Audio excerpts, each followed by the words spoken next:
এই hand trolley গুলো আপনার কনস্ট্রাকশনের যেমন ইট বালু পাথর এগুলা টানার জন্য বা বিশেষ করে যাদের হাঁস মুরগি গরু ছাগল ইত্যাদির ফার্ম রয়েছে খাদ্য বহন করার থেকে শুরু করে তাদের মলমূত্র বা ময়লা আবর্জনা পরিষ্কার করার জন্য এই হ্যান্ড ট্রলি গুলো প্রয়োজন। খামারি কৃষক ভাইদের কথা বলেন, তাহলে তারা এক জায়গা থেকে আরেক জায়গায় তাদের ফসল বা ফসলের বীজগুলো স্থানান্তর করতে পারবে। ট্রলি তো সাধারণত দুই ধরনের হয়, এক চাকা ও দুই চাকার হয়। এটা হলো একদম উন্নত মানের স্টিলের তৈরি, যেটা একটা মোটা শীট। এক চাকা ও দুই চাকা সেম একই শীটের তৈরি। হ্যাঁ, একই শীটের তৈরি, তবে কিছুটা উন্নত। দুই চাকার ক্ষেত্রে আপনার একটু ধারণ ক্ষমতা বেশি ও এক চাকার একটু ধারণ ক্ষমতা কম।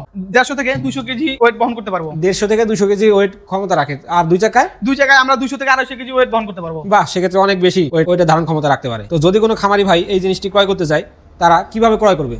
তারা আমাদের স্ক্রিনে দেওয়া নাম্বারে যোগাযোগ করার মাধ্যমে আমাদের কাছ থেকে ট্রলিটি ক্রয় করতে পারবে। যদি কেউ আমাদের অফিসে এসে এই মেশিনটি ট্রলিটি ক্রয় করতে চায়, তাহলে আমাদের অফিসে এসেও এই ট্রলিটি ক্রয় করতে পারে। আচ্ছা ভাই, আপনাদের অফিসের ঠিকানা? আমাদের অফিসের ঠিকানা হলো বগুড়া বনানী শাহজাহানপুর ফুলতলা ফটকি ব্রিজ মাদ্রাসা মার্কেটের 2য় তলা। আর আপনাদের হেড অফিস? আমাদের হেড অফিস হলো ঢাকা এয়ারপোর্টের পূর্ব দিকে নদ্দাপাড়া বৈশাখী মোড়। নদ্দাপাড়া বৈশাখী মোড়। আচ্ছা ভাই, আপনারা তো সারা বাংলাদেশেই কুরিয়ার দিয়ে থাকেন, তাই না? জি, সারা বাংলাদেশ। কিছু টাকা অ্যাডভান্স করলেই আমরা সারা বাংলাদেশের জেলা পর্যায়ে এই ট্রলিগুলো কুরিয়ারে দিয়ে থাকি। হ্যাঁ, সারা বাংলাদেশে জেলা পর্যায়ে কুরিয়ারে ডেলিভারি দেওয়া হয়। তো যদি কোনো খামারি ভাই এই জিনিসগুলো ক্রয় করতে চান, তারা অবশ্যই ভাই দেওয়া ঠিকানায় যোগাযোগ করে অফিসে আসবেন অথবা কিছু টাকা অ্যাডভান্সের মাধ্যমে বুকিং করবে। তো আজকের মতো এই পর্যন্ত। যারা এখনো চ্যানেলটি সাবস্ক্রাইব করেননি, তারা অবশ্যই চ্যানেলটি সাবস্ক্রাইব করে পাশে থাকা বেল আইকনটি বাজিয়ে রাখুন। পরবর্তী কোনো ভিডিও পাওয়ার আগে অবশ্যই আপনার কাছে নোটিফিকেশন যায়। আসসালামু আলাইকুম।